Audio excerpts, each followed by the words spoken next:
News फटाफट A7 reporter Surendra Indora. दोस्तों, मैं हूं आपका साथी सुरेंद्र इंदौरा।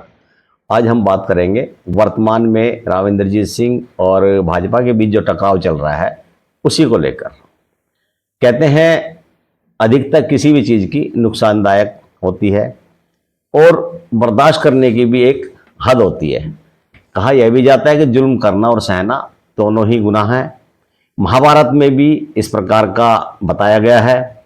आपको याद होगा महाभारत में दिखाया था कि शिशुपाल भगवान श्री कृष्ण की मौसी के लड़के थे, वो हमेशा उनसे चिढ़ते थे और कुछ कुछ उनको बोलते रहते थे, अपशब्द उनके बारे में बोलते रहते थे। उस दौरान सभी देवी देवता उनसे कहते थे कि भगवान ये आपके खिलाफ में उल्टा सीधा बोलते, आप उनको सजा नहीं देते।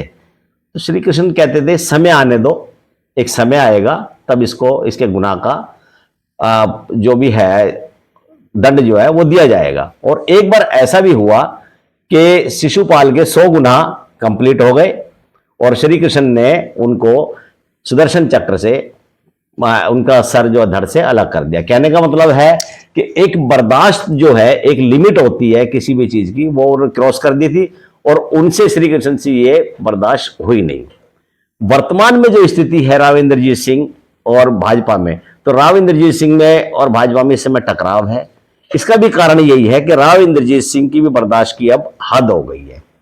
इसको हम गहराई से समझाते हैं कि 2014 के चुनाव से पहले राव इंद्रजीत सिंह भारतीय जनता पार्टी में शामिल हुए थे कांग्रेस को छोड़कर। छोड़ने के बाद उन्होंने 2014 का चुनाव लड़ा इस उम्मीद के साथ कि जिस हिसाब से पार्टी ने उनको शामिल किया, जो उनका कद है उसी के हिसाब से उन्हें मंत्र, अगर वो जीतेंगे, पार्टी की लहर थी, जीतेंगे तो उन्हें अच्छा पोर्टफोलियो दिया जाएगा। लेकिन 2014 में जो मोदी की कैबिनेट बनी उनमें राव इंद्रजीत सिंह को राज्य मंत्री बनाया गया। खैर, उन्होंने उसको बर्दाश्त किया। 2014 में ही विधानसभा के चुनाव आए तो राव इंद्रजीत सिंह यह कहते रहे कि भाई 14 दक्षिणी हरियाणा का मुख्यमंत्री होना चाहिए। उन्होंने सोचा कि अगर मैं ज्यादा सीटें यहां से जितनी मेहनत, कद तो उनका अच्छा है ही दक्षिणी हरियाणा में, इसमें कोई शक नहीं है, काफी वजनदार नेता है वो।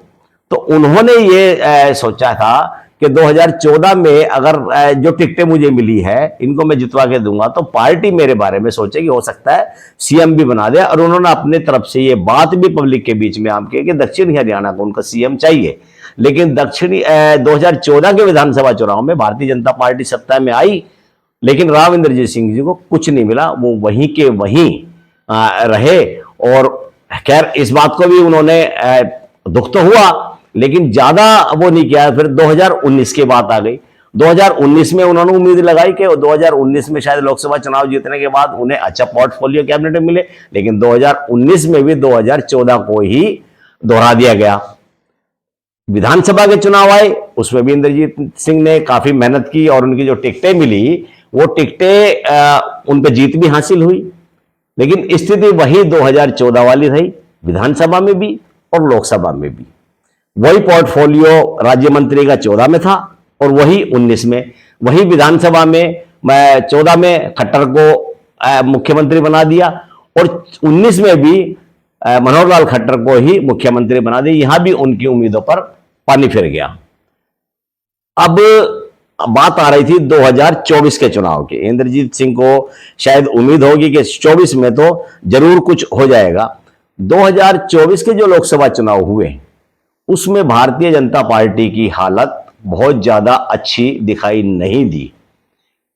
चुनाव का परिणाम भी बता रहा है कि 5 सीटें उनको मिली, 5 उनको गंवानी पड़ी। फिर भी राव इंद्रजीत सिंह अपनी सीट निकालने में कामयाब रहे। वो अलग बात है कि उनका जो जीत का जो डिफरेंस था वो बहुत कम रहा, अपेक्षाकृत कम रहा।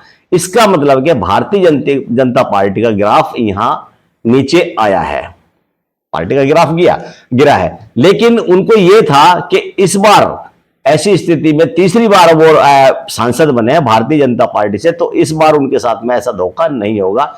लेकिन बात वही आ गई, 2024 में भी उनको राज्य मंत्री ही बना दिया। बस यही एक ऐसी वो चीज थी कि वो राव इंद्रजीत सिंह को सहन नहीं हुई कि तीसरी बार भी उन्हें राज्य मंत्री बना दिया, जबकि मनोहर लाल खट्टर पहली बार लोकसभा में जीत के आए और उनको कैबिनेट मंत्री का बहुत अच्छा पोर्टफोलियो उनको मिला। यहां उनकी नाराजगी राव इंद्रजीत सिंह की बढ़ गई, जिन्होंने और इन्होंने अपनी नाराजगी को आम जनता के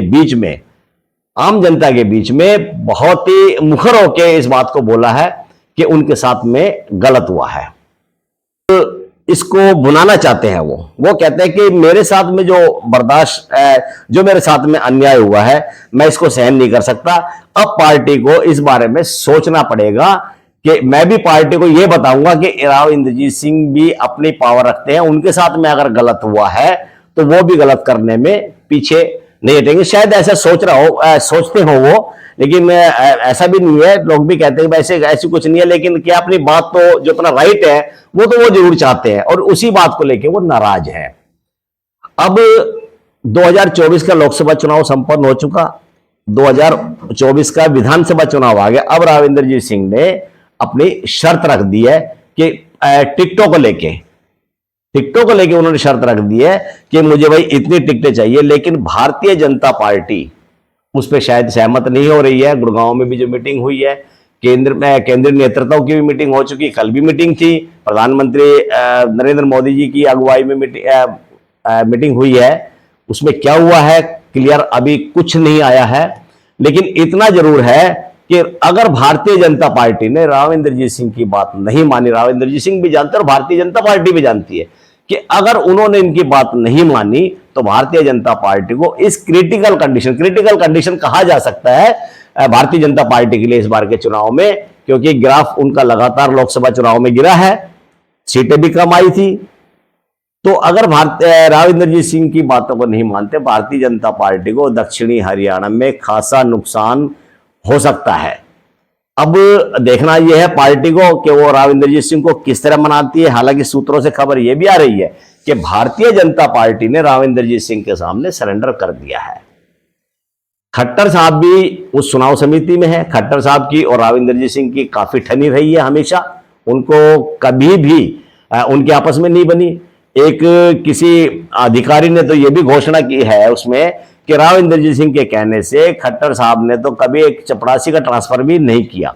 कहने का मतलब है उनके बीच में संबंध ज्यादा अच्छे नहीं रहे, लेकिन अब खट्टर साहब भी चाहते थे दक्षिणी हरियाणा में उनके आदमियों को टिकट मिले, लेकिन राव इंद्रजीत सिंह ने ऐसी कंडीशन सी लगा रखी है कि भाई टिकटें जो मिलेंगी, कुछ सीटें 7 है, 8 है, 6 है, वटेवर जो भी है, कि वो उनके कहने से टिकट दी जाएगी। और जिन टिकटों की वो बात कर रहे हैं, विशेष तौर पर बावल